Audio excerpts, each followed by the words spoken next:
Avatar: The Last Airbender laid the groundwork for a beautiful world of bending, combined with fantastic storytelling to bring viewers some of the best television available. And while its sequel series, The Legend of Korra, received generally positive reviews, it's a polarizing show for many. Some swear by it, others hate it. I think I'm certainly on the more positive side of things. It wasn't my favorite, but I enjoyed watching for the most part. But that doesn't excuse a lot of the show's big flaws, and most of these issues rear their ugly heads in Book 2. Well, why didn't anyone tell me? Now I look like an idiot!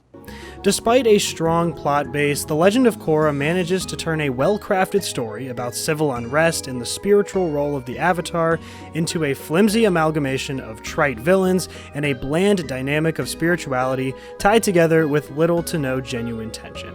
It's just a frustrating season, so let's talk about where it went wrong. In short, Book 2 begins with Korra's father Tonraq, the leader of the Southern Water Tribe, and her uncle Unalaq, leader of the Northern Water Tribe, disagreeing with the role that spirits should play in the physical world. Unalaq feels that spirits should be able to interact freely with the human world, while Tonraq wants to keep them separated, leading to rising tensions between the two tribes, ultimately ramping up into a civil war. I understand why you brought your troops here, but I'm afraid it's sending the wrong message. Followed by Korra learning about the origins of the Avatar and her true power as the bridge between humans and spirits. Apparently, the prosperity of the universe is governed by a dark spirit, Vaatu, and a light spirit, Rava, the latter of which is actually embodied in the Avatar, which bridges the gap between the two worlds. Rava! The only way to win is together!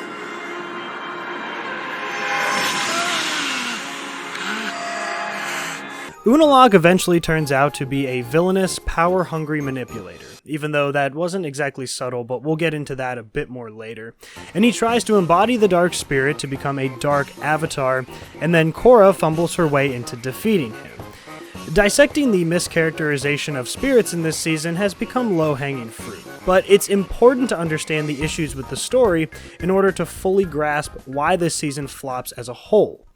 To start, let's go back to The Last Airbender for a second.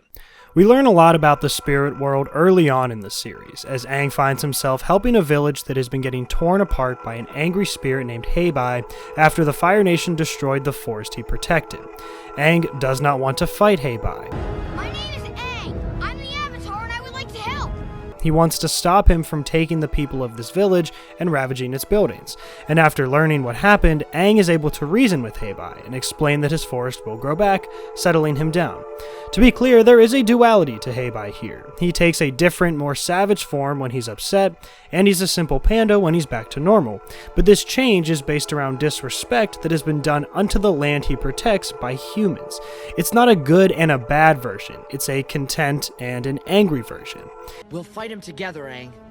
I don't want to fight him unless I... At the end of Book 1, we see the koi fish in the Northern Water Tribe that represent the water spirits, and when Zhao kills one in order to allow the Fire Nation to become more powerful, the world falls into disarray and unbalance, and Aang embodies the spirit to stop the Fire Nation, and Yue sacrifices herself to save the koi fish in order to restore the world back to the status quo. Again, this is not an example of good versus evil. This is an example of an imbalance rendering the world nearly unlivable. Destroying the moon won't hurt just the Water Tribe.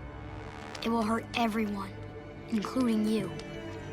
Now, let's flash ahead to The Legend of Korra, because this show takes the concepts of spiritual balance, being simple yet unique to different situations, squishes it into a cliché battle between good and evil spirits, and steps all over The Last Airbender's toes. You don't want nothing to do with those spirits. They'll get inside you, scramble up your mind, turn you into this, a monster! The whole nature of this season is predicated on the idea that spirits can either be good or bad, and the state of the spirit world is determined by an ongoing battle between Rava and Vaatu. Except that's not really true, because Vaatu was actually locked up in a tree prison by the first Avatar 1 after he mistakenly separated the two and almost allowed the world to fall under Vaatu's sole control. Anyway, the end of Book 2 has Korra essentially fighting Satan. Do you see where the two shows differ? The general guidelines provided in The Last Airbender show that the connection the Avatar has between the human world and the spirit world is about brokering peace, keeping the balance, and respecting the spirits, all of which seem fair because the ability to bend comes directly from these spirit animals in the first place.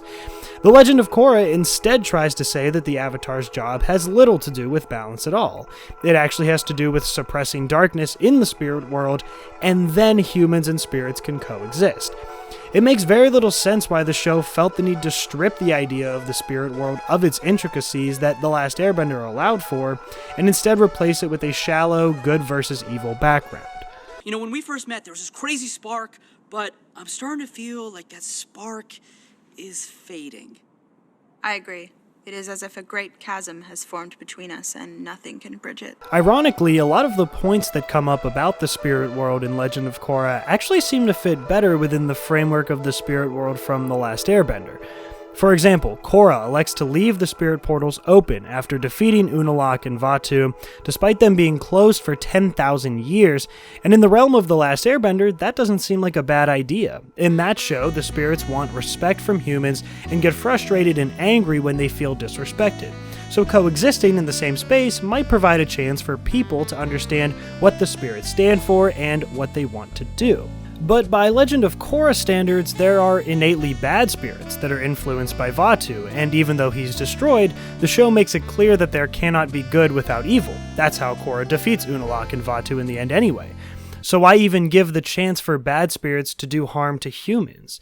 We see people fighting these spirits consistently throughout the whole season. It starts with that and it ends with that. So why even give the chance for that in the future? It's just a hodgepodge of conflicting themes and information, and it takes the duality of spiritual balance from The Last Airbender and twists it into an overly simplified yet brokenly executed explanation. May I declare a mistrial? That actually is one of Book 2's bigger flaws. It seems to continuously undermine the audience's intelligence, and that's an issue that spans the entire series, but it certainly enters the ring in Season 2. In my review of The Last Airbender, I said that the show has a lot less nuance than other shows, but I'd like to revise that a bit. The show's general plot has much less nuance than other shows, but that's because it's geared towards kids, and it wants to make sure that they'll be able to follow the story. But the characters and themes are littered with intricacies that don't muddy the concepts, but still explore the ideas.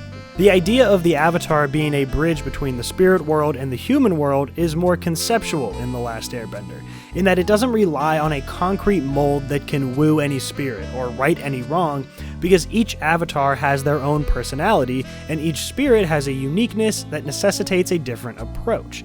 Legend of Korra takes all of that and boils it down into a bland, binary explanation of good versus evil, which, like we've seen, it doesn't do a great job of, even going as far as to make learning all four elements from the spirit animals that originally had the bending power merely supplementary to this ongoing battle between Rava and Vaatu.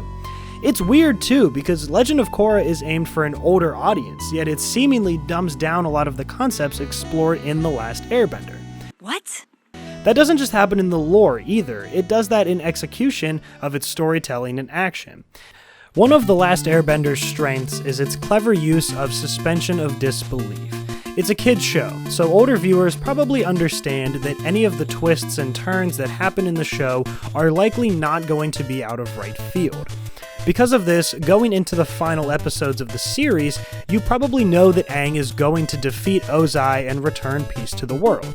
So the creators and writers need a way to provide tension and entertainment despite knowing the final outcome.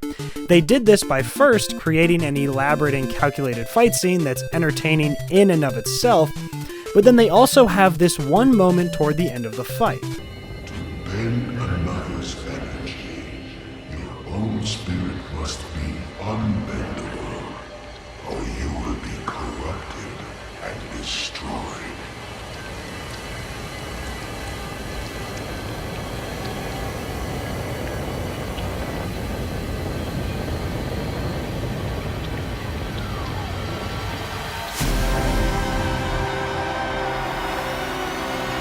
It may seem unnecessary, but it works really well for a couple of reasons. First of all, and very simply, it's short. This only lasts about 20 seconds. Now, that wouldn't be enough to justify it on its own, but the setup for this moment was so well executed. Aang spends a lot of time deciding whether to kill Ozai or not, and we see him discuss his options with his past lives, and the lion turtle as well, so we know what it would take and what the possible repercussions could be if he tries and is unable to take Ozai's bending away. This suspends that disbelief just enough for that 20 seconds where you go, uh-oh, maybe this isn't going to go the way I think it is, before giving you the resolution you expected in the first place. The Ozai battle is one of the easier examples to use, but they do this in small chunks throughout the series and it works really well. In Legend of Korra, it's a much different story. A lack of suspension of disbelief is another big issue that continues throughout the series, but that's a whole other video.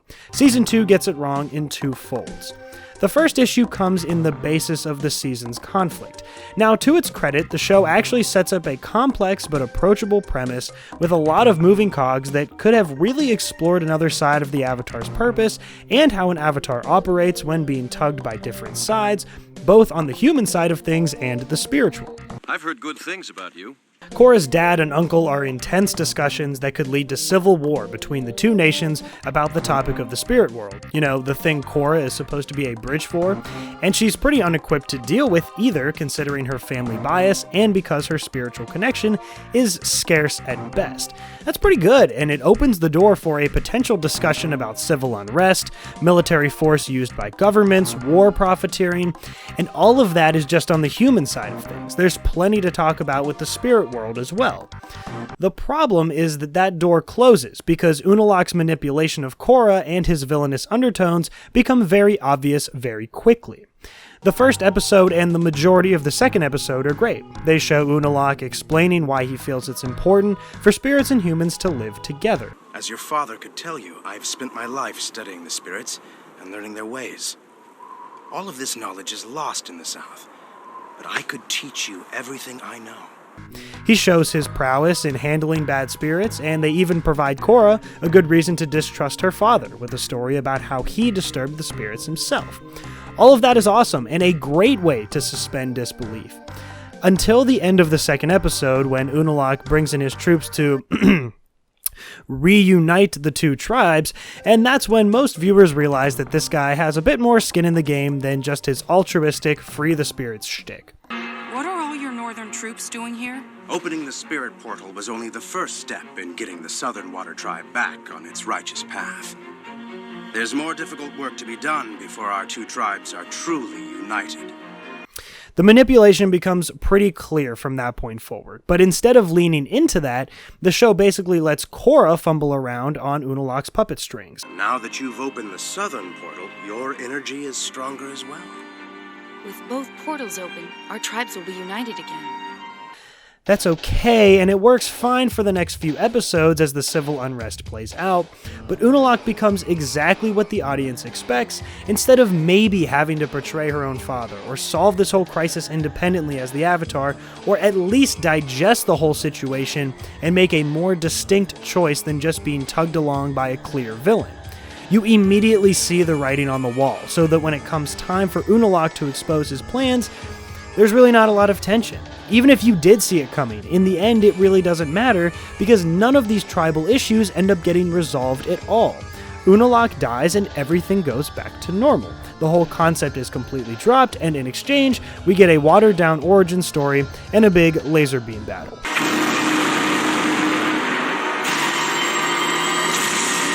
The odd part to me is that it seems like this could have been a very simple fix if the writers just made Unalaq's goals genuine. Unalaq says he wants the spirit world and physical world to intermingle, but in reality he largely wants this for his own personal gain and power. Why did this need to be the case? Unalaq didn't have to be inherently evil or self-serving. The show could have just made him out to be somebody doing what he thinks is right for the world, even if he turns out to be incorrect, kind of like what the show does with Kuvira in Book 4. Vaatu is shown to be the real evil, and Unalaq is just the vessel. This is going off the beaten path a bit, but to include a dated analogy, in Paper Mario the Thousand Year Door, this is not the problem. This is. Why not have Unalaq manipulate Korra the same way he does for the same amount of time, only to open the spirit portal, release Vaatu, and realize, well, that was a mistake? That sort of fixes the initial suspension of disbelief problem. It gives you 2 episodes to buy into what Unalaq is preaching, and then it's no longer a matter of whether he's going to try and become the Dark Avatar.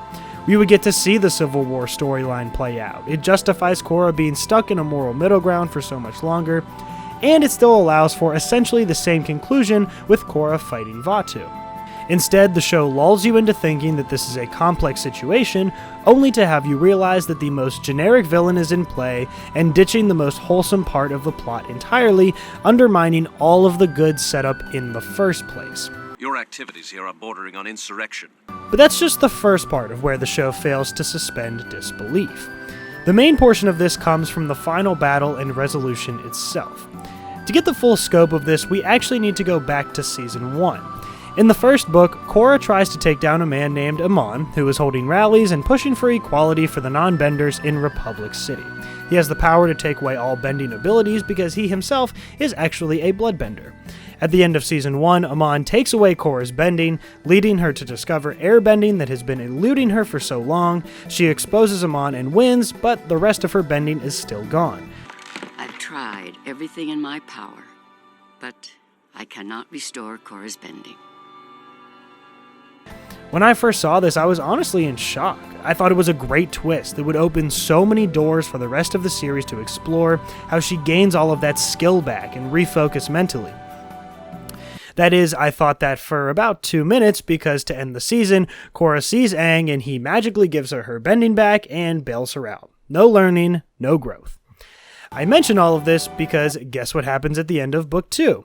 Now, the audience knows that the show is more than willing to just brush aside big roadblocks and potential struggle, so it goes right back to the well.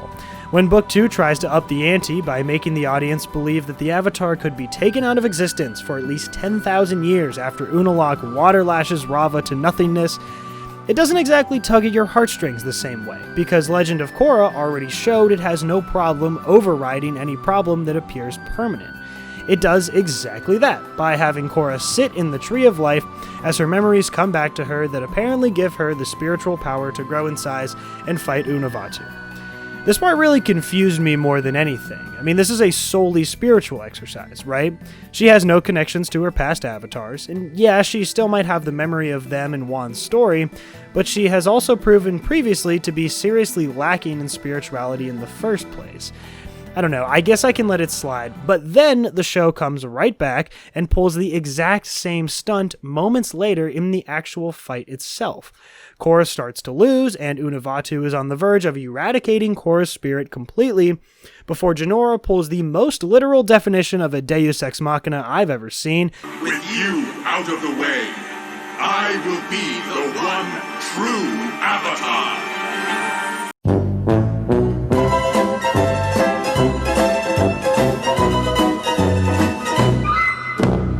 Lands on Korra, flashes a big shiny light, and then Korra finally defeats the Dark Spirit. None of this ever felt in doubt because of how casually we've seen the show brush away actual struggle and subsequent growth. Hurts, doesn't it? Remember when I talked about the Ozai fight in The Last Airbender earlier? It works on a gripping level because of how it's set up. We know that Aang's spirit needs to be unbendable, and we know that he was unwilling to complete the opening of his chakras because he doesn't want to completely let go of his physical life.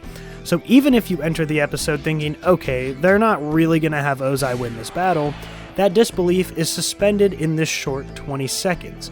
Compare that to Book 2 of Korra, in which the entirety of its final episode is devoid of any tension because the viewer has seen nothing that would make you believe the world could possibly fall into complete darkness.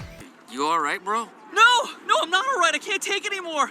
The most important part of all of this is that nothing is really learned. Korra chooses to leave the portal open, furthering the idea that Unalaq actually had a decent plan and didn't actually have to be an evil person, but instead could have just made a grave mistake.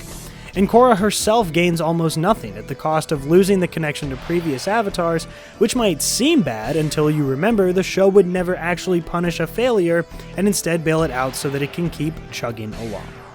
You're rewarding him for bad behavior.